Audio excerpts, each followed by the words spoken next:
ความสุขความสวัสดีจงมีแด่ท่านผู้ฟังชาวไทยทุกท่านรวมทั้งชาวต่างประเทศด้วยนะครับก่อนอื่นนั้นต้องขอนอบน้อมแด่พระรัตนตรัยที่เคารพเป็นที่พึ่งเป็นที่บูชาอย่างสูง ได้ข่าวได้ข่าวเด็กป่วยนี้ด้วยโรคเมทฮีโมโกบินีเมียครับเมทฮีโมโกบินีเมียซึ่งเป็นอาการตัวซีดหายใจลำบากเหนื่อยง่ายจากภาวะมีสารไปจากเม็ดเลือดแทนออกซิเจนหลังจากกินไส้กรอกไม่มียี่ห้อโรงงานอยู่ที่จังหวัดชลบุรีองค์การอาหารและยาพบเด็กป่วย9 คนใน6 จังหวัดทั่วประเทศซึ่งโรงงานผลิตนี้ซึ่งเป็นโรงงานผลิตไส้กรอกลูกชิ้นใส่สารกันเสียไนเตรตไนไตรท์สูงถึง 2,300 มิลลิลิตรเกินมาตรฐานอย.กำหนดนะครับเกินมาตรฐานนี่เกือบ30 เท่าเลยทีเดียวเพราะไม่มีการชั่งตวงผลเสียทานจำนวนมากเกิดอันตรายต่อร่างกายเหตุร่างกายมนุษย์นี่รับสารกันเสียนี้ได้80 มิลลิลิตรเท่านั้นเองนะครับอันนี้สูงถึง 2,300 ก็30 เท่ารู้สึกไม่สบายใจก็เลยคิดว่าถ้านำเสนอทางสื่อนี้ 104.50 เมกะเฮิรตซ์วัดไฝหินก็คงจะดีเป็นแน่แท้การใช้อาหารมาบริโภคนั้นจำเป็นอย่างยิ่งที่จะต้องให้ความสนใจเนื่องจากว่าอาหารเป็นสิ่งจำเป็นในชีวิตประจำวันของคนของมนุษย์มนุษย์แต่ละคนนั้นก็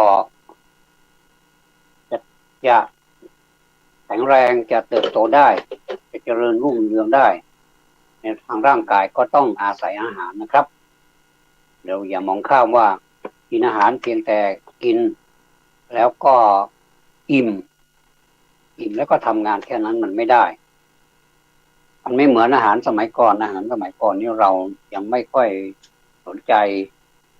เรื่องสารพิษอะไรต่างๆนี้แล้วก็คนก็ไม่ค่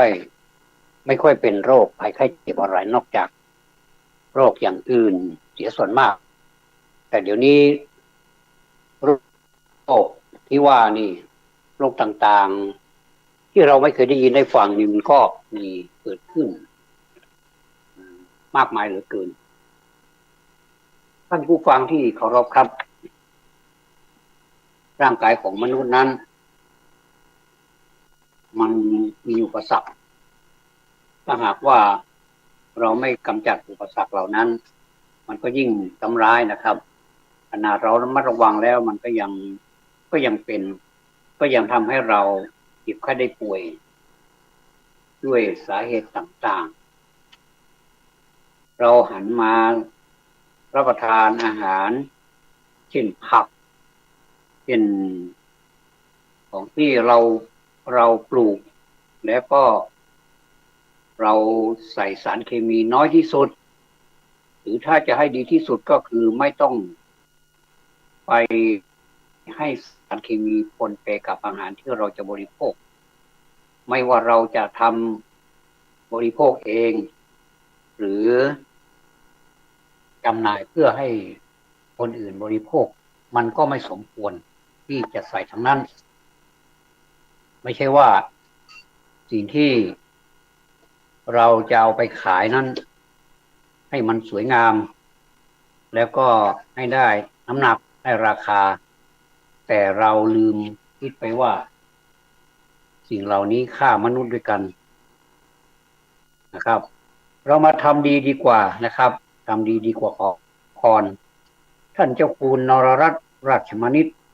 ได้ให้โอวาทอีกข้อหนึ่งว่า ำดีดีกว่าขอพรข้อนี้ส่วนตัวของผมแล้วก็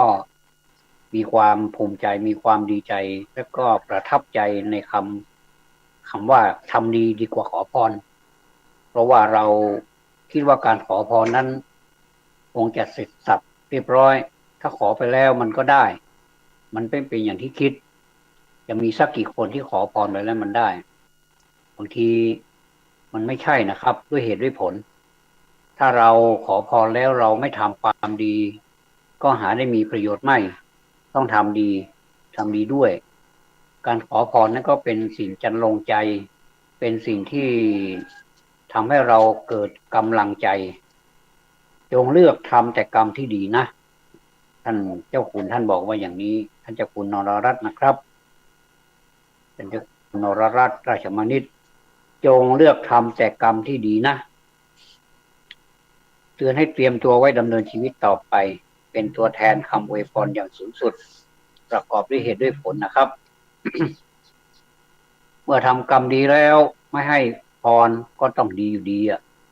เมื่อทำชั่วแล้วจะมาเสกสรรปั้นแต่งอวยพรอย่างไรก็ดีไม่ได้ทำชั่วเหมือนโยนหินลงน้ำหินจะต้องจมทุกทีและทันทีด้วยไม่มีผู้วิเศษใดๆจะมาเสกเป่าอวยพรอ้อนวอนขอร้องให้หินลอยขึ้นมาได้ทำกรรมชั่วต้องจมป่นปี้เสียราศีเกียรติคุณชื่อเสียงเหมือนก้อนหินหนักจมลงไปอยู่กับโคลนใต้น้ำทำกรรมดีย่อมมีสง่าราศีมีเกียรติคุณชื่อเสียงมีแต่คนเคารพนับถือยกย่องบูชาเฟื่องฟุ้งปูลอยน้ำมีศัตรูหมู่ร้ายจงใจเกลียดชังมุ่งร้ายอย่างไรก็ตามจะอิจฉาตาร้อนอิจฉาริษยาแช่งด่าให้จมก็ไม่สามารถจะเป็นไปได้กลับจะแพ้ภัยแก่ตัวเองขอให้ตั้งใจกล้าหาญพยายามทำแต่กรรมดีๆโดยไม่มีความเกรงกลัวหวั่นไหวต่ออุปสรรคใดๆทั้งสิ้นผู้ที่มีความเลื่อมใสในคุณพระรัตนตรัยผู้ที่มีโชคดีผู้ที่มีความสุขและผู้มีความเจริญประสงค์ใดสำเร็จสมประสงค์ก็คือผู้ประกอบกรรมทำแต่ความดีอย่างเดียวเท่านั้นเองสิ่งที่ไม่พึงปรารถนานะครับมันมีแน่นอนนะคุณเฟิร์นได้เขียนคติเตือนใจไว้ในนิตยสารกระดิ่งทองสมัยที่คุณสาธิตอินทรกำแหงเป็นบรรณาธิการว่าภาษิตบทหนึ่งกล่าวว่าเพชรนินจินดาถ้าไม่ขัดถูก็ไม่ฉายแสงแวววาวฉันใดมนุษย์ถ้าไม่ลำบากยากแค้นเสียบ้างก็ไม่ดีพร้อมบริบูรณ์ฉะนั้นแท้จริงแล้วนะครับที่เรียกว่าความคับแค้นลำเค็ญความทุกข์ยากลำบากความเดือดร้อนฝืดเคืองความขัดสนจนยากอะไรประมาณนี้หรืออะไรก็ตามทำนองคล้ายๆกันนี้นะครับซึ่งเมื่อสรุปแล้วอาจเรียกว่าสิ่งอันไม่พึงปรารถนานั้นหาใช่ความชั่วร้ายอันใดไม่นะครับสิ่งเหล่านี้ไม่ใช่ความชั่วร้ายนะครับแต่มนุษย์ก็พากันรังเกียจเกลียดกลัวและหลีกหนีคล้ายกับมันเป็นโรคติดต่อที่น่าขยะแขยงฉะนั้นนะเราก็มองขยะแขยงเหลือเกินอย่าแยงถ้าเรายุติธรรมพอนะครับเรายุติธรรมพอที่จะมองดูมันในมุมกลับเราจะพบว่าเจ้าสิ่งที่เรียกว่าสิ่งอันไม่พึงปรารถนาเนี่ยได้มีส่วนสร้างให้มนุษย์กลายเป็นบุคคลสำคัญมองโลกมามากเพียงใดนะลองเฟโลกล่าวว่าข้าพเจ้าจะได้รับประโยชน์อย่างยิ่งจากการที่โดนแสงร้อนแห่งชีวิตแผดเผาเอาจนแห้งผากอีกทั้งโดนพายุฝนแห่งชีวิตกระหน่ำจนโชกชุ่มโอ้โหประทับใจมากคำกล่าวนี้และจินตกวีผู้นี้อีกเหมือนกันที่กล่าวปลอบใจว่า สิ่งที่เรามองเห็นนึกว่าเป็นเทียนจุดหน้าศพนั่นแหละที่แท้จริงอาจจะเป็นดวงประทีปของสวรรค์ก็ได้คิดให้ลึกซึ้งจะเห็นได้ว่าความทุกข์ยากลำเค็ญความคับแค้นขัดสนมักจะเป็นภาวะที่ช่วยให้คนเราได้รู้จักตัวเองท่องแท้ที่สุดเพราะว่าในยามนั้นเราปลอดจากคนยกยอปอปั้นทั้งหลายความมั่งมีสีสุขมักจะกีดกันมักจะกีดกันเรามิให้สำรวจตรวจดูความประพฤติของตนเองแต่ว่าความทุกข์ยากคับแค้นจะชักจูงใจเราให้ตระหนักสำนึกถึงภาวะที่แท้ของตนความทุกข์ยากลำเค็ญจะดึงเอาสมบัติดีๆที่มักซุกเงียบอยู่ในตัวเรายามสุขสบายออกมาสำแดงตัวเด่นชัดขึ้นท่านผู้ฟังครับบุคคลใดไม่เคยรู้จักรสชาติของความทุกข์ยากลำบากความคับแค้นลำเค็ญผู้นั้นย่อมไม่เคยรู้จักตนเองหรือรู้จักคุณสมบัติของตนดาวบางดวงอาจมองเห็นได้จากก้นบ่อลึกในเมื่อมองไม่เห็นมันจากยอดภูเขาชั้นใดหลายสิ่งหลายอย่างหลายสิ่งหลายประการคนเราก็ได้เรียนรู้ความทุกข์ยากลำบากความคับแค้นลำเค็ญในเมื่อคราวมั่งมีสีสุขไม่เคยเหลียวแลคิดคำนึงถึงเลยฉะนั้นความทุกข์ยากลำเค็ญนี้นะครับ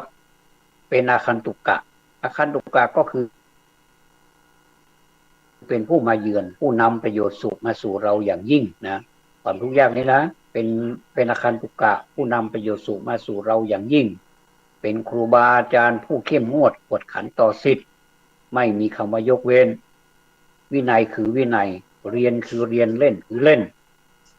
ความทุกข์ยากลำเค็ญสอนให้เรารู้จักประมาณค่าของอะไรๆในโลกนี้อย่างถูกต้องและเจ้าความทุกข์ยากลำเค็ญนี่แหละเป็นหนทางสายแรกที่นำไปสู่ความจริงก็ดูเหมือนกับที่ว่าความรุ่งเรืองสมบูรณ์หรือความมั่งมีสีสุขเป็นครูที่ดีของคนเราถ้าว่าความคับแค้นขัดสนและความทุกข์ยากขาดแคลนนี่แหละเป็นครูที่ดียิ่งกว่างงไหมครับเราว่าความรุ่งเรืองสมบูรณ์หรือความมั่งมีสีสุขนี้เป็นครูของเราที่ดีแล้วแต่ว่าความคับแค้นขัดสนและความทุกข์ยากขาดแคลนนี่แหละเป็นครูที่ดียิ่งกว่าแสดงว่าความรุ่งเรืองความสมบูรณ์หรือความมั่งมีสีสุขนี้ธรรมดาเหลือเกินไม่ได้แปลกอะไรถ้าคนมันรวยมันก็รวยแต่ยากจนมันก็ยากจนไม่เห็นแปลกอะไรกินข้าวก็กินข้าวที่เดียวกันคือปากอิ่มก็อิ่มแค่ท้องนอนก็นอนแค่แผ่นหลังจะอะไรกันนักกันหนา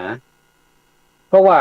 สมบัติย่อมชักนำจิตใจให้ระเริงหลงตามสบายเพราะคนเราถ้าสบายแล้วเนี่ยมันจะไม่คิดถึงความทุกข์ยากนิดหน่อยก็เดือดร้อนก็บ่นแล้วยังไม่ทันเท่าไรยังไม่ทันลงมือทำแค่คิดก็ลำบากแล้วถ้าอย่างนี้ไปไม่รอดแต่วิบัติจะช่วยฝึกหัดจิตใจให้เข้มแข็งแกร่งกล้าขึ้นนะครับพลังแข็งแกร่งย่อมถือกำเนิดมาจากความคับแค้นขัดสนอันนี้แน่นอนท่านว่าแน่นอนไหมล่ะผมว่าแน่นอนนะครับความคับแค้นขัดสนหาใช่จากความสุขราบรื่นไม่จิตใจที่เคยพบทุกข์มาแล้วย่อมเข้มแข็งกว่าจิตใจที่พบแต่ความสุขสบายเรื่อยไปและตราบใดที่เรายังไม่ได้ผ่านเข้าเตาหลอมตราบนั้นเราก็ยังไม่รู้ว่าในจิตใจเรานี้มีกากขยะมากน้อยสักเท่าใดวันนี้ยิ่งประทับใจเลยแสดงว่าในจิตใจของเรานี้มีแต่กากขยะมันเป็นขยะจริงๆท่านลองไปคิดดูให้ดีๆเถอะว่ามันมีขยะจริงๆขยะเกิดจากความโลภขยะเกิดจากความโกรธขยะเกิดจากความสามตัวนี่มันร้ายจริงๆมันมีทุกวันทุกเวลาถ้าเราไม่เป็นผู้ที่เข้าไปทำความสะอาดแล้วจะมีใครมาทำความสะอาดให้เรานั้นไม่มีนะครับ นอกจากว่าจะมีครูบาอาจารย์มาสั่งสอนเราแล้วเรานี่เป็นภาชนะที่รองรับเหมือนดังภาชนะที่รองรับอาหารภาชนะที่รองรับน้ำอย่างแก้วน้ำเนี่ยนะครับเราเอาไปรับเอาน้ำนี้อาจจะเป็นน้ำสะอาดก็มีน้ำไม่สะอาดก็มีเราดูด้วยสายตาแล้วเราควรจะดื่มน้ำนี้หรือไม่ถ้าน้ำสกปรกเราดื่มลงได้หรือถ้าน้ำสะอาดเราก็ดื่มอย่างสบายใจนี้ก็ดูด้วยสายตาก็รู้แล้วนะครับด้วยสัญชาตญาณของคนเราคนที่ประสบความทุกข์ยากคับแค้นมากมายเนี่ยย่อมเปรียบเหมือนคนที่รู้ภาษาหลายภาษานะครับน่าอิจฉาไหมคนที่รู้ภาษาหลายภาษาไทยก็ได้ภาษาต่างประเทศก็ได้หลายภาษาอันนี้เขาเก่งนะไม่ใช่ว่าเก่งมาจากท้องพ่อท้องแม่แต่ว่าเก่งเพราะว่าเขาขวนขวายอีกประการหนึ่งในอดีตการนั้นในเวลาผ่านพ้นมานั้นเขาคงจะมีบุญวาสนามากมายเขาสามารถเข้าใจใครๆและใครๆก็เข้าใจเขาได้ตลอดนะครับปลูตากปรัชญาเมธีกรีกแห่งต้นคริสตศตวรรษบันทึกข้อคิดเห็นไว้ว่าความมั่งคั่งรุ่งเรืองเนี่ยไม่ใช่ตาช่างที่เที่ยงธรรมหรอกท่านฟังแล้วงงไหมความมั่งคั่งรุ่งเรืองนี้ไม่ใช่ตาช่างที่เที่ยงธรรมความขัดสนยากแค้นตักหากที่เป็นเครื่องวัดน้ำใจเพื่อนฝูงได้แน่นอนไม่ว่าจะเป็นเพื่อนฝูงก็ตามเป็นญาติพี่น้องก็ตามคลานตามกันออกมาก็ตามจากท้องหรือว่าจากอุทธรเดียวกันไม่เหมือนกันเลยบางคนมีน้ำใจเหลือเกินเอื้อเฟื้อเผื่อแผ่ต่อพี่น้องจะเป็นญาติก็ตามไม่ญาติก็ตามด้วยความเมตตาพอสมควรแก่อัตภาพพอสมควรแก่ความเป็นอยู่ของตนไม่มากไม่น้อยพอปานกลางช่วยได้ก็ช่วยไม่ได้ก็ให้กำลังใจกันอย่างนี้เรียกว่าเพราะฉะนั้นถ้าเราเจอความยากแค้นเนี่ยมันเหมือนกับเพื่อนเราจริงๆนะครับเป็นเพื่อนฝูงของเรากอดคอกันตายจริงๆไม่ต้องไปกอดคอใครกอดคอตัวเองถ้าจะรุ่งเรืองก็ตนเองรุ่งเรืองอย่าไปหวังน้ำบ่อหน้าเลยนะครับหวังน้ำบ่อหน้าน้ำฟ้าบ่ไหลลงหอมพี่น้องเพราะฉะนั้นการหวังน้ำบ่อหน้าเนี่ยเป็นความปวดใจอย่างยิ่งถ้าเราหวังว่าอย่างนั้นว่าอย่างนี้เนี่ยมันไม่เป็นตามความหวังเราก็ปวดใจอย่าปวดใจเล่นเลยดีกว่าจงเข้มแข็งต่อไปเถอะนะมันจะตายก็ให้มันรู้ไปนะครับมันไม่ตายหรอกท่านผู้ฟังมันไม่ตายนะเพราะฉะนั้นนี่ความทุกข์ยากลำเค็ญนี่เป็นประหนึ่งผืนแผ่นดินอันอุดมด้วยปุ๋ยวิเศษอะไรมันก็สู้ไม่ได้นะครับปุ๋ยที่ว่าดีโฆษณากันเหลือเกินสู้ความทุกข์ยากลำเค็ญนี้ไม่ได้นะมันเหมือนแผ่นดินอุดมด้วยปุ๋ยวิเศษเป็นปุ๋ยวิเศษด้วยนะไม่ใช่ปุ๋ยธรรมดาหน้าที่ซึ่งความอดทนความอ่อนน้อมถ่อมตนความอุตสาหะภาคเพียรและมีเกียรติอย่างรากลึกและแตกกิ่งก้านงอกงามความทุกข์ยากลำเค็ญจะขัดเกลาคุณสมบัติของคนเราให้สะอาดหมดจดดุจเดียวกับการนวดข้าวที่แยกเมล็ดข้าวออกจากเปลือกเห็นมันแยกแล้วน่าทึ่งไหมครับสามารถนวดเมล็ดข้าวเนี่ยให้ออกจากเปลือกได้เป็นข้าวสารให้เรามนุษย์และสัตว์ได้ยังชีพนะครับมีคำกล่าวเป็นคติว่าเถาองุ่นต่อให้งามเท่าใดถ้าไม่คอยตอนกิ่งใบออกเสียบ้างก็จะแตกกิ่งก้านเกะกะเกินต้องการจนพาให้ลำต้นอ่อนแอและในที่สุดก็ไม่ออกช่อออกผลนี่ครับยกตัวอย่างเถาองุ่นนะยกตัวอย่างพืชอย่างอื่นก็ได้ก็มีเหมือนกันเช่นพืชมันดกเกินไปใบมันเกะกะรกรุงรังเราก็ไปตัดออกนี่ชาวเกษตรรู้ดีผู้ที่ทำเกษตรเขาเก่งเราดู YouTube เขาถ่ายทอดให้นะถือว่าเป็นครูบาอาจารย์ทุกคนนะครับ เวลาเราเห็นกิ่งเนี่ยเราเป็นเกษตรมือใหม่เราเป็นเกษตรที่ยังไม่ได้รับการอบรมอย่างเป็นทางการก็คือเป็นเกษตรที่อาสาสมัครเป็นอาสาสมัครเป็นเข้ามา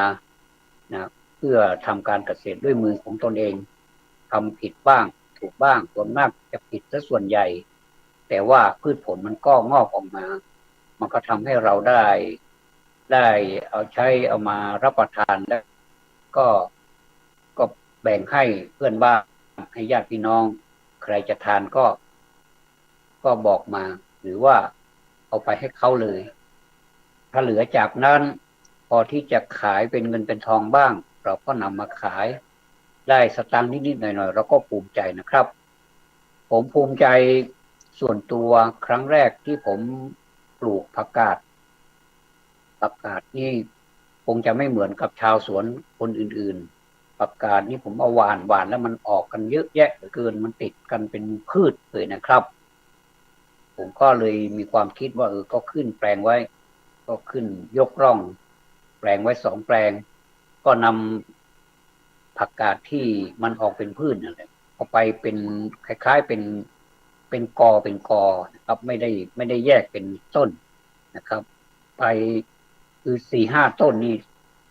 ก็ไปใส่หลุมหนึ่งปลูกเหมือนกับต้นเดียวนะเราก็นึกว่าถ้าตายก็คือตายถ้ารอดรอดปรากฏว่ามันออกมางอกงามเหลือเกินนะครับโอ้ดีอกดีใจว่าเราก็ทำสำเร็จแล้วแต่มันไม่เหมือนมันไม่ตรงกับวิชาการที่เขาสอนกันมานะครับผมก็ทำไปตามการทดลองนะครับไปตามความเข้าใจของผมแต่ปรากฏว่ามันออกมาแล้วมันงอกงามแต่ว่ามันมี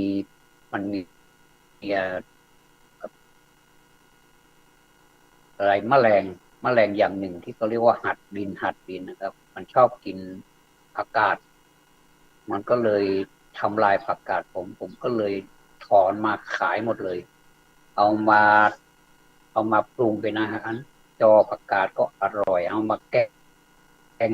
ก็อร่อยแล้วก็แจกจ่ายไปหลังจากแจกจ่ายแล้วมันเหลือนี่ขนาด2 แปลงนะครับยังเหลืออยู่ก็เอาไปขายพร้อมทางผักชีด้วยนะครับผักชีผมก็ยกร่องแล้วก็ทำเป็นคล้ายๆว่าทำเป็นตารางแล้วก็หยอดเม็ดผักชีนั้นลงไปตามตารางนั้นในร่องนั้นแล้วก็กลบด้วยดินแล้วก็รดด้วยน้ำไม่ได้ใส่อะไรเลยนะครับมันเป็นดินธรรมชาติที่เวลาฝนมันตกมันก็น้ำมันก็ขังมันก็ในเมื่อน้ำมันขังมันก็มีอาหารมากมายอยู่ในดินนั้นอยู่แล้วผมก็ดูแลเป็นประจำปรากฏว่าทีแรกนึกว่ามันไม่ออกแล้วปรากฏว่ามันงอกมาโอ้โหเต็มแปลงเลยนะครับเสร็จแล้วเมื่อมันเต็มแปลงมันก็เจริญเติบโตขึ้นมาใครมาผมก็บอกให้เขาเด็ดเอาไปเลยเอาไปรับประทานเลยโดยที่ว่าไม่ขายอะไรเลยนะครับผลสุดท้ายมาผมก็ถอนหมดเลยทั้งแปลงปรากฏว่ามันได้หอบเบอร์ลื่เลยนะครับได้หอบใหญ่เลยโอ้หอบใหญ่มากเลยนะครับผมก็เอามาแบ่งขายแจกแล้วก็มาแบ่งขายโอ้ใช้ได้ทั้งรากทั้งยอดทั้งลำต้นใช้ได้หมดเลยนะครับแต่ตอนนี้ผักชีนี่ก็เหลือต้นอยู่ต้นเดียวที่ใช้เป็นผมอยากจะรู้ว่ามันยาวเท่าไหร่แล้วมันอยากจะช่ออยากจะดอกก็จะเอาไว้ทำพันธุ์นะครับแล้วก็รุ่นใหม่นี้ก็ทำอีกรุ่นใหม่นี้ก็หวานอีกวันเมื่อ2 วันก่อนที่ผ่านมานี้ก็ทำเหมือนเดิมนะครับอันนี้ได้ได้ได้ต้นหอมนะครับหอมแบ่งมาปลูกผมนับดูแล้ว30 ต้นก็ปลูกลงไปแล้วก็เอาผักชีแซมลงไปด้วยนะครับในระหว่างของต้นก็ตอนนี้ปลูกไว้เมื่อ2 วันก่อนตอนนี้เริ่มงอกแล้วนะครับเริ่มงอกแล้วแต่รุ่นนี้นี่รู้สึกว่าผักชีนี่ผมเอาไปแช่น้ำแล้วมันไม่ยอมงอกรุ่นก่อนนี่เอาไปแช่น้ำคืนเดียวมันงอกแล้วผมก็ทำตาม YouTube นะครับครูบาอาจารย์ผู้รู้ท่านได้ ได้ลงคลิปเอาไว้ผมก็ทำตามบอกว่าหลังจากนั้นก็เอาไปห่อผ้านะครับผมลืมไปทำผิดวิธีไปคือครั้งที่สองเนี่ยไม่ได้ห่อผ้าคือเอาแช่เลยแช่ในไอ้ภาชนะแล้วก็ปิดฝาปรากฏว่ามันไม่ยอมงอกอ๋อไม่น่าเรามันถึงไม่งอกเพราะว่ามันผิดขั้นตอนก็คือเขาต้องเอาใส่ผ้านะครับเอาใส่ผ้าแล้วก็มัดแล้วก็เอาแช่ในน้ำประมาณ1 คืนมันก็เริ่มจะแตกเริ่มจะงอกแล้วเพราะมันความเย็นแล้วก็ผมหลังจากนั้นนะครับว่าอันก่อนนั้นก็คือใช้ผ้าห่อแล้วก็แช่น้ำ1 คืนแล้วก็ทำตามคำแนะนำของครูผู้หญิงนะครับผมลืมชื่อไปแล้วบอกว่าเอาไปแช่ในตู้เย็นอีกผมก็เอาน้ำออกแล้วก็ออกจากผ้าขาวผ้าที่เราห่อตอนครั้งแรกนี่นะครับเอาใส่ในภาชนะนี้ไม่ต้องใส่น้ำอีกแล้วนะครับแล้วก็เอาทิชชู่นี้ใส่ให้มันซับไว้ประมาณสัก3-4 วันผมเล่นไป6-7 วันนะครับเปิดออกมาแล้วโหมันงอกผมก็เลยเอาไหนๆเจ้าก็อยากจะงอกแล้วผมก็เลยไปใส่แปรงรู้สึกมันขึ้นไวนะครับไม่กี่วันเองมันขึ้นพลึบเลยครับเป็นแถวสวยนะครับใครมาก็เขาก็มาทักว่าผักชีนี่มันสวยจริงๆผมก็อยากจะเด็ดก็เด็ดอยากจะเอาไปทำปรุงอาหารอะไรก็เชิญเลยนี่ผมไม่ขายเลยนะครับให้ไปสบายใจมีความสบายใจมากเลยอันนี้พูดถึงเหตุการณ์เกษตรเกษตรจำเป็นแต่ตอนนี้ผมรู้สึกว่าผมจะต้องมีวิชาการเข้ามาอีกมากมายนะครับรู้สึกสนุกนะครับแต่ดูสิมือไม้นี่ไม่ดูไม่ได้เลยนะครับมันจะดำจะต้องมันขัดมันทำความสะอาดบ่อยๆมีแต่ดินนะครับในนิ้วนี่มีแต่ดินดำเลยเนี่ยบางทีก็นึกสงสารตัวเองมาก่อนก็ไม่เคยเป็นแบบนี้แต่ว่าผมขอบคุณความลำบากนะครับเนื้อตัวเมื่อก่อนนี้แขนเขือนี่จะขาวแต่ตอนนี้ดำแล้วนะครับดำละหน้าตานี่ดำก็มันอะไรกันนักกันหนาความมาทุกข์ยากเดือดร้อนนี่นะมนุษย์เราเนี่ยนะครับก็เช่นเดียวกันนะครับต่อให้ดีวิเศษสักเท่าไหร่นะครับถ้าไม่มีความคับแค้นลำเค็ญมาคอยริดรอนกิเลสนานาประการออกเสียบ้างนานไปก็คงมีภาวะไม่ผิดอะไรกับเถาอางุ่นไม่ผิดกับต้นไม้บางทีเราปลูกต้นไม้ที่มันแบบเป็นต้นไม้ล้มลุกนะครับยกตัวอย่างอะไรพริกนะครับพริกนี่เวลาเรามาปลูกหลายๆต้นนี่มันมักจะมีปัญหานะมันเฉาบ้างตายไปบ้างไม่รู้เพราะอะไรคงจะเป็นแต่รากโคนหรือว่าอะไรมันเน่าหรือเปล่าหรือว่าอะไรกัดกินมันหรือเปล่าแต่มันเป็นต้นเดียวนะครับผมมาปลูก6 ต้นปรากฏว่าตอนนี้เริ่มจะมีดอกมีอะไรออกมาแล้วในพริกนะครับถ้าเราไม่เด็ดเอาใบมันออกบ้างเนี่ยมันก็คงจะเผือใบเหมือนกับต้นไม้ทั่วๆไปนะครับเราก็ต้องตัดกิ่งแต่งกิ่งมันบ้างไม่ว่าจะเป็นต้นไม้ไม่ใช่ล้มลุกต้นไม้ยืนต้นไม้ผลเช่นลำไยมะม่วงอะไรนี้ก็ต้อง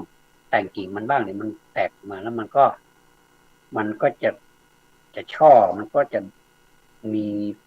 ลให้เรานะครับความทุกข์ยากเดือดร้อนนี่ทำจิตของสาธุชนอ่อนโยนนุ่มนวลยิ่งขึ้นแต่กลับทำให้จิตใจของทรชนนะกระด้างเงี่ยมเกรียมหนักเข้าดูดเดียวกับความร้อนในเตาหลอมละลายของคำให้อ่อนเหลวขณะเดียวกันกับที่เผาดินเหนียวให้แข็งแกร่งไปอันนี้สาธุชนนะครับเรามาสปอตไลท์ตรงนี้หน่อยว่าสาธุชนกับทรชนนี่ไม่เหมือนกันสาธุแปลว่าดีแล้วชนที่ดีนั่นแหละครับเนี่ยทรชนนี่หมายถึงคนไม่ดีเพราะฉะนั้นเราจะเป็นสาธุชนหรือทรชนก็อยู่ที่เราเลือกส่วนใหญ่แล้วคนจะเรียกตัวเองว่าสาธุชนแต่ว่าถ้าเรียกเฉย มันไม่มีความหมายหรอกจะต้องปฏิบัติด้วยสาธุชนนะครับเป็นชนที่ดีเป็นกัลยาณมิตรถ้าเป็นมิตรก็เป็นมิตรที่ดีเป็นเป็นพ่อเป็นแม่ก็เป็นพ่อเป็นแม่ที่ดีเป็นลูกก็เป็นลูกที่ดีเป็นเพื่อนบ้านก็เป็นเพื่อนบ้านที่ดีเป็นประชาชนก็เป็นประชาชนที่ดีเป็นรัฐบาลก็ต้องเป็นรัฐบาลที่ดีไม่ใช่เป็นรัฐบาลทรชนเป็นรัฐบาลสาธุชนเพราะฉะนั้นฝากถึงใครก็ได้ที่มีมีใจที่สมัครเข้ามารับใช้ประชาชนขอให้ท่านเป็นรัฐบาลสาธุชนหรือว่าเป็นสมาชิกสภาผู้แทนราษฎรสาธุชนไม่ใช่สมาชิกสภาผู้แทนทรชนอันนี้ประชาชนไม่ชอบทุกคนไม่ชอบมนุษย์ก็ไม่ชอบเทวดาก็ไม่ชอบสัตว์ต่างๆก็ไม่ชอบทรชนนะครับเพราะมันเหี้ยมเหลือเกินพวกเราเกิดมาไม่มีใครปรารถนาจะประสบความทุกข์ยากคับแค้นหรอกนะครับท่านที่รักแต่ทั้งที่ไม่ปรารถนา เจ้าความทุกข์ยาก เจ้าความทุกข์ยากคับแค้นก็ตามมาตะครุบตัวเอาจนได้ในบางครั้ง ดังนั้น ถ้าเราไม่ต้องการให้มันมาเยือนเราเป็นซ้ำสองก็จงเร่งฟังคำสั่งสอนของมันเสียตั้งแต่แรกเพราะมันมาเยือนครั้งแรกมันมาเตือนเราแล้วว่าที่จะมาเยือนอีกนะเราโดยที่ว่าเราไม่ได้เชิญมันมาเลยเป็นแขกที่ไม่ได้รับเชิญมันก็มาอยู่วันยังค่ำนะเพราะฉะนั้นนี่เราจะทำอย่างไรในเมื่อความสิ่งที่ไม่ปรารถนาเนี่ยคือความทุกข์ยากคับแค้นเนี่ยมันเข้ามามันก็ต้องมีการต่อสู้มีการอุดช่องว่างมีการเตรียมการที่จะตั้งป้อมยุทธวิธีอะไรต่างๆที่จะต่อสู้กับมันต้องแข็งแรงพอนะครับถ้าแข็งแรงไม่พอก็ไปเล่นมันแค่นั้นเองปัจจุบันนี้คนคิดว่าตัวเองแข็งแรงเราก็มีศาสนาเราก็แข็งแรงวัดวาอารามของเราก็เยอะแต่เรามองด้วยสายตาแค่นั้นเองนะครับอันนี้เรามาวิเคราะห์มาวิพากษ์มาวิจารณ์กันดูก็ดีเหมือนกันนะครับว่าเรามองวัดนี้มองในลักษณะไหนในมิติไหนในแง่ไหนเรามองในแง่โอ้สวยงามกุฏิก็แข็งแรงวิหารอุโบสถโอ้โหสวยงามเหลือเกินแล้วมีอะไรในวัดอีกเยอะแยะหมดเมื่อวานนี้ก็พูดถึงวัดความจริงจะว่ามันไม่ดีมันก็ดีนะครับมีสิ่งอำนวยความสะดวกศาลาการประเรียนมีอะไรสวยงามไปหมดห้องน้ำสะดวกสบายนะถ้าอย่างนี้เรามองในมิตินี้มันก็ถูกเราก็ไม่ได้ว่าอะไรมันก็ถูกนะครับแต่ว่าถ้าเราจะมองให้ลึกไปกว่านั้นอีกจริงๆแล้วเรามองวัดเรามองตรงไหนกันแน่แล้วมันคืออะไรวัดนี้ก็บ่งบอกชื่อแล้วนะครับว่าวัดคือวัดจิตวัดใจวัดความสามารถวัดความแข็งแรงวัดความแข็งแรงว่าเราสตรองไหมเราสตรองไหมเราสตริงไหมเราแข็งแรงพอหรือเปล่าแข็งแรงนี้หมายถึงไม่จำเป็นจะต้องร่างกายแข็งแรงก็ได้หมายถึงจิตใจร่างกายก็จะแข็งแรงด้วยก็ได้ครับยิ่งแข็งแรงก็ยิ่งดีแข็งแรงทั้งกายแข็งแรงทั้งใจถ้าใจแข็งแรงและกายก็แข็งแรงด้วยเนี่ยมันเอื้อเฟื้อกันมันเอื้ออำนวย สมมุติว่าเราจะเดินจงกรมเราจะนั่งสมาธิถ้าสมมุติเราปวดท้องเนี่ยท่านเรามีความสุขหรือเปล่าเนี่ยใครๆก็ตอบเป็นเสียงเดียวกันจะมีความสุขได้อย่างไรท้องร่วงอย่างนี้คือท้องร่วงเนี่ยไปปฏิบัติธรรมอย่างเนี้ยไปนั่งสมาธิเนี่ยท่านว่ามันจะนั่งได้ไหมเดี๋ยวท่านก็ต้องวิ่งเข้าห้องน้ำอยู่ดีขออภัยนะครับอย่างนี้เป็นต้นนะเดินจงกรมเป็นโรคหัวใจเนี่ยป่วยกระสอบกระแสเนี่ยกระย่องกระแยงเนี่ยทำไงทำไม่ได้เพราะฉะนั้นร่างกายจิตใจเนี่ยถึงแม้ว่าจะถึงแต่ว่าร่างกายมันไม่ถึงเนี่ยมันก็ไปไม่ได้ร่างกายมันแข็งแรงจริงๆแต่จิตใจไปไม่ถึงมันก็ไปไม่ได้เหมือนกันเพราะฉะนั้นกายกับใจนี่มันอยู่ด้วยกันมาแต่อ้อนแต่ออกแล้วนะครับดังนั้นนี่เราจะปฏิบัติธรรมนี่มันจะต้องมีองค์ประกอบใช่ว่าเรามีความแต่ชอบอย่างเดียวแล้วก็ไปปฏิบัติได้ มันก็ได้นะครับบางคนไปสมมติว่าเขามีคอร์สอยู่15 วันเอ่อไป2-3 วันก็ยังแข็งแรงอยู่พอจากนั้นไปก็เริ่มป่วยไม่ไหวแล้วก็ถ้าเป็นผมก็ขอเลิกแต่ว่าเรามาปฏิบัติที่บ้านพอสมควรเราจะนอนเราจะนั่งอะไรเปลี่ยนอิริยาบถก็ได้อะไรก็ได้ไม่ต้องไปฝืนนะครับรีบกลับมาบ้านซะเพราะว่าไม่มีใครว่าเราหรอกครับถ้าเราอยู่อย่างนั้นเผลอๆเราอาจจะตายก็ได้เสียชีวิตโดยใช่เหตุตายบางคนก็บอกว่าตายเพราะปฏิบัติธรรมมันก็ดีสิสมศักดิ์ศรีผมว่ามันไม่ใช่ถ้าในแง่ของการรักษาชีวิตนะครับถ้ามันปฏิบัติธรรมถ้ามันแบบถ้าเราไปไม่ได้เราเอาชีวิตไปทิ้งเนี่ยผมว่ามันไม่คุ้มหรอกเรากลับมาที่บ้านดีกว่ามันจะคุ้มกว่าเพราะเราได้แนวมาบ้างแล้วนี่อย่างเนี้ยนะเราได้แนวมาแล้วว่าเดินยังไงนั่งสมาธิยังไงอธิษฐานยังไงหลังก่อนหลังว่าอะไรแผ่เมตตายังไงเนี่ยเรารู้ได้หมดแล้วเนี่ยก็เอามาทำที่บ้านแต่ว่าท่านจะต้องมีสัจจะนะสัจจะความจริงใจนะอย่าไปคิดว่ามาที่บ้านแล้วก็เหมือนเดิมไม่ได้ทำอะไรเลยตำราหรือว่าวิชาการอะไรที่รับมานั้นก็ทิ้งหมดเลยไม่ได้ทบทวนอะไรเลยอย่างนี้มันก็ไม่ไหวนะครับในเมื่อเราทบทวนจะอยู่ที่ไหนก็ไม่สำคัญโรงเรียนบ้านนอกในเมืองผมว่าเหมือนกันผมว่าไม่ให้ความสำคัญอะไรหรอกกับสถานที่เหล่านี้นะใครที่อยู่ในเมืองใครที่อยู่บ้านนอกคอกนาเนี่ยคนเมื่อก่อนนี่ก็จบโรงเรียนบ้านเขานั่นแหละเราไปสังเกตดูเราไปศึกษาดูก็แล้วกันว่า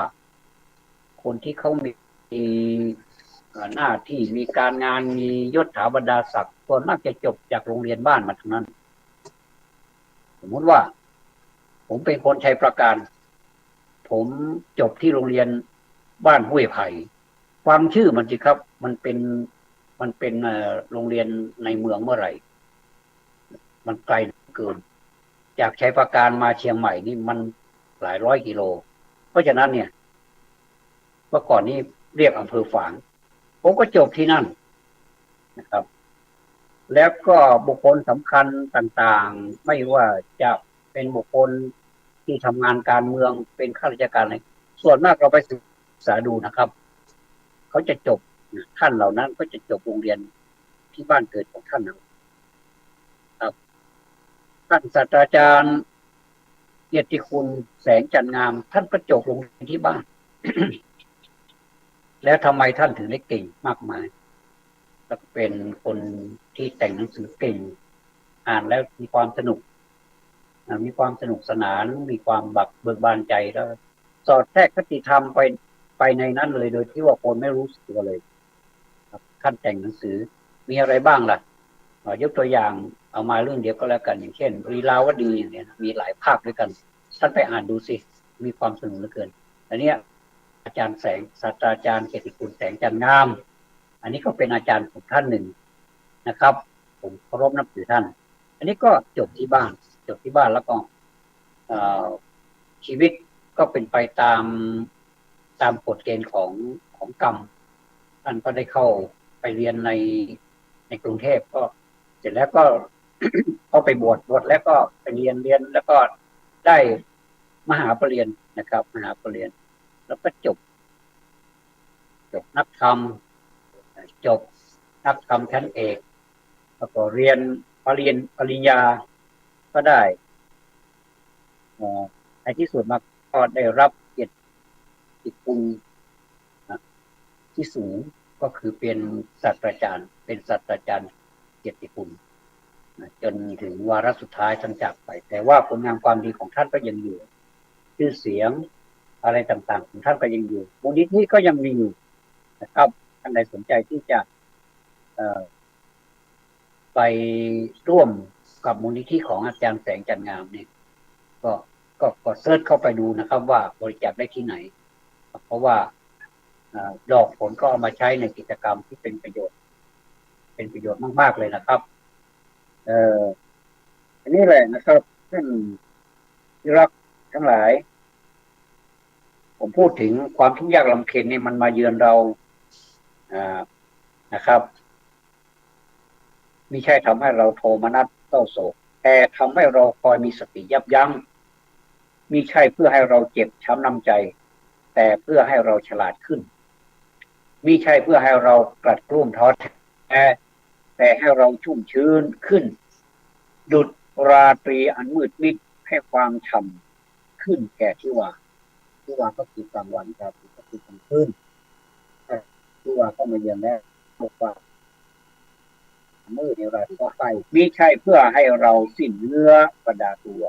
ครับแต่เพื่อให้เราอุดมสมบูรณ์ขึ้นดุจเครื่องไถช่วยพลิกพื้นพลิกพื้นดินให้ซุยให้งามคือเราไปสังเกตดูเขาทำนานะครับเวลาเขาไถก็จะพลิกจากด้านล่างขึ้นมาข้างบนแล้วก็จะมีการ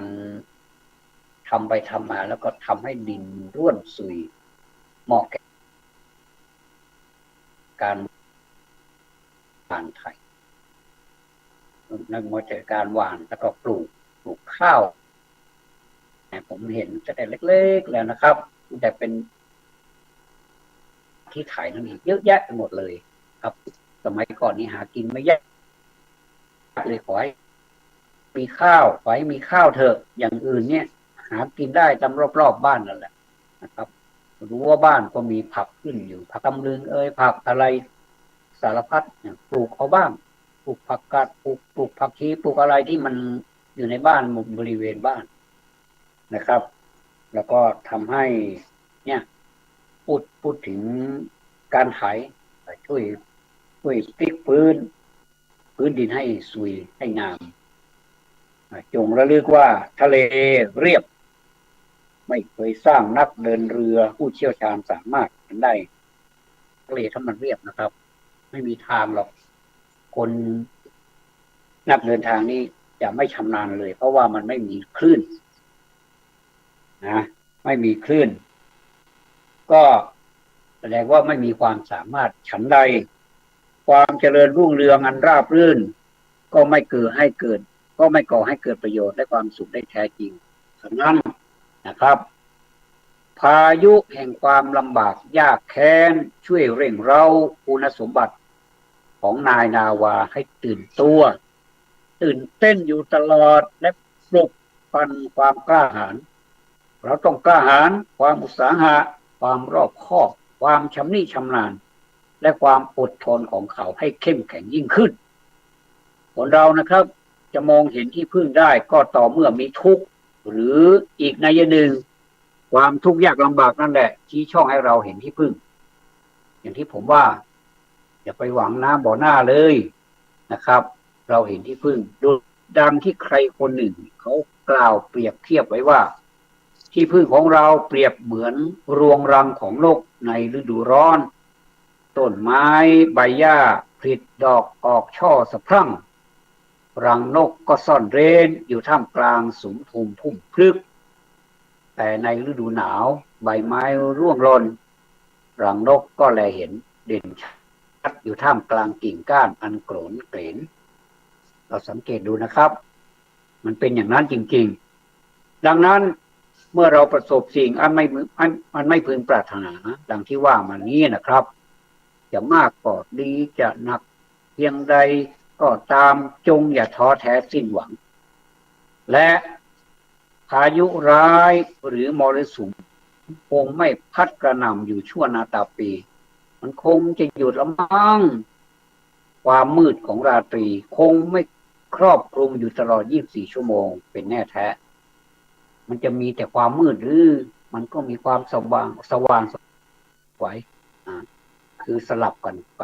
ชีวิตก็เหมือนกันเมื่อมืดมาแล้วมันก็มีสว่างบ้างแต่ก็ระวังให้ดีเมื่อสว่างมาแล้วกลับมามืดอย่างนี้ก็มีวันนี้เดือนนี้ปีนี้เราพบกันสิ่งที่ไม่พึงปรารถนาได้เหตุไฉนวันหน้าเดือนหน้าปีหน้า เราจะพบกับสิ่งอันพึงปรารถนาบ้างไม่ได้นอกจากเราจะตายเสียก่อนเท่านั้นเองครับนี้ต้องขอบคุณนิตยสารกระดิ่งทองฉบับ39เดือนธันวาคม2499ถึงแม้ว่าจะเป็นนิตยสารที่พิมพ์มานานแล้ว2499นี้67 ปีมานี้แล้วแต่ก็มีคุณค่าอยู่นะครับผมก็เอามาศึกษาแล้วก็เอามาสื่อสารให้พวกเราได้ฟังกันเป็นยังไงบ้างครับมีความสบายใจขึ้นบ้างหรือยังถ้าเรายังคิดแต่สิ่งเก่าๆแล้วก็เราไม่ยอมพัฒนาเราก็คิดว่าสิ่งลำบากก็ตามสิ่งเดือดร้อนอะไรก็ตามนี่มันเป็นศัตรูเรามันเป็นสิ่งที่น่ารังเกียจแล้วก็เรามองถึงความสำเร็จเป็นสิ่งที่น่าหวานชื่นหวานเหลือเกินมองบรรยากาศดีเหลือเกินคนมีเงินกับคนไม่มีเงินนี่บรรยากาศต่างกันนะครับแต่ว่ามันก็ไม่แน่หรอกนายคนมีเงินเยอะแต่ว่าในจิตใจไม่มีความสุขเลยก็มีครับแต่ส่วนคนที่มี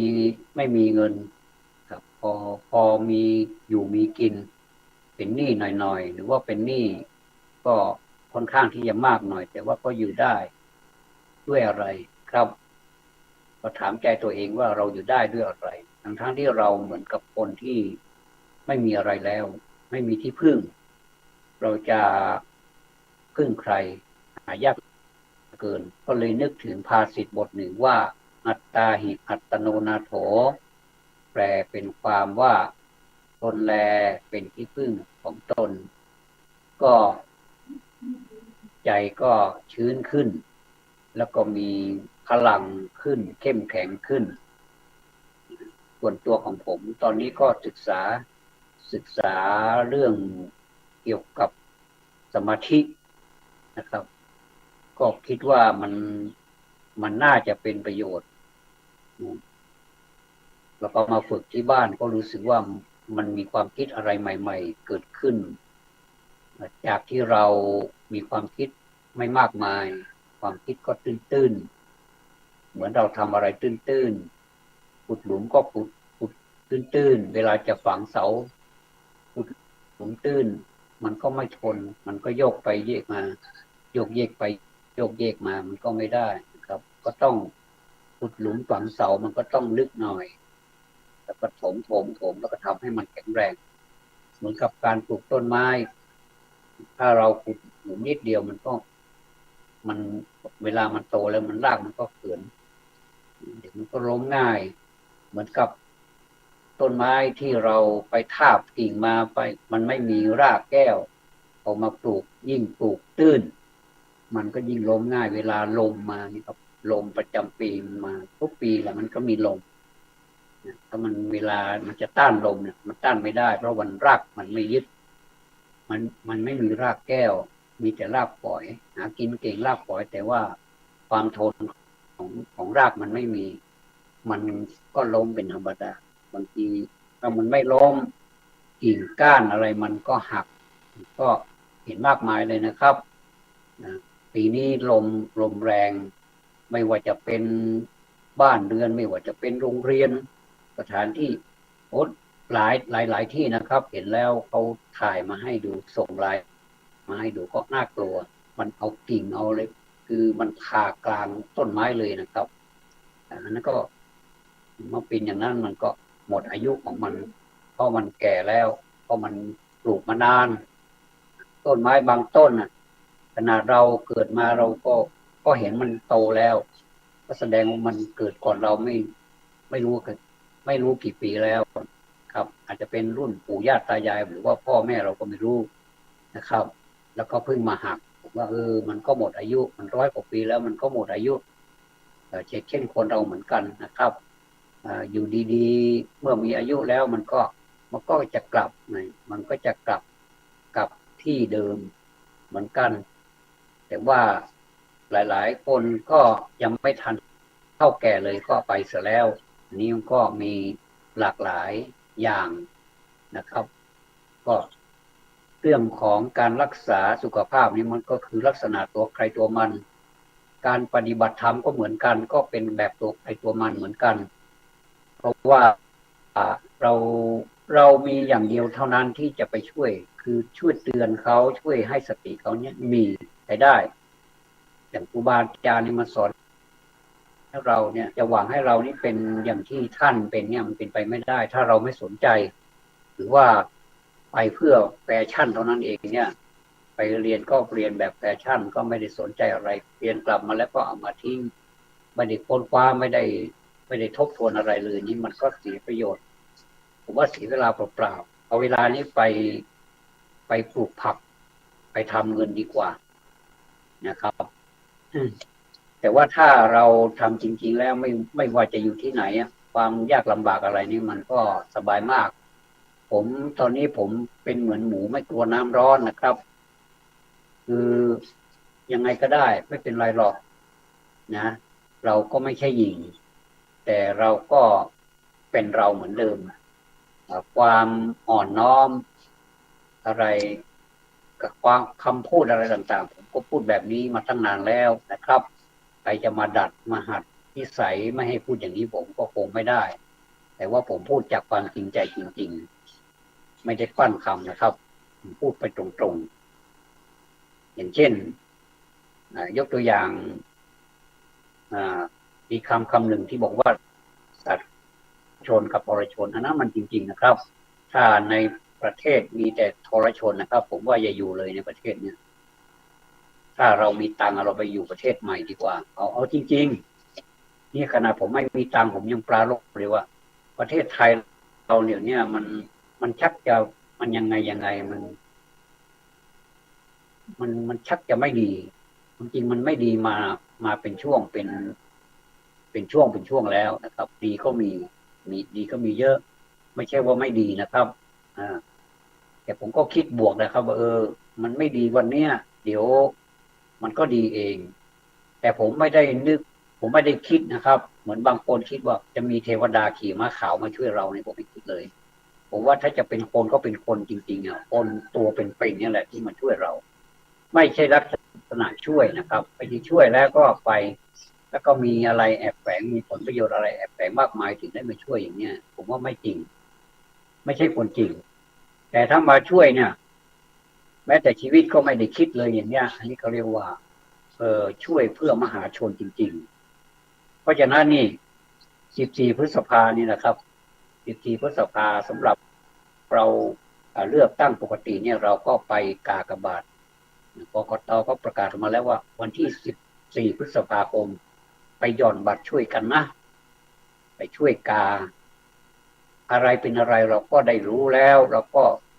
สื่อสารกันแล้วข่าวก็มีให้ดูเป็นประจำอยู่แล้วใครเป็นใครเราก็พอจะทราบ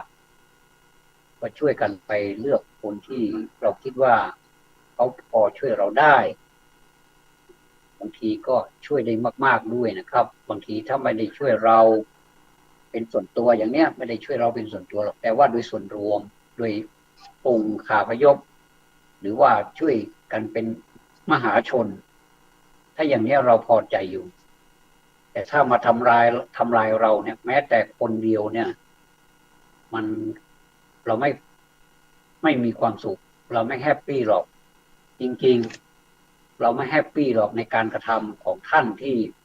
มีความไม่ปรารถนาดีต่อคนในชาติเนี่ยครับแม้แต่คนเดียวก็ไม่แฮปปี้หรอก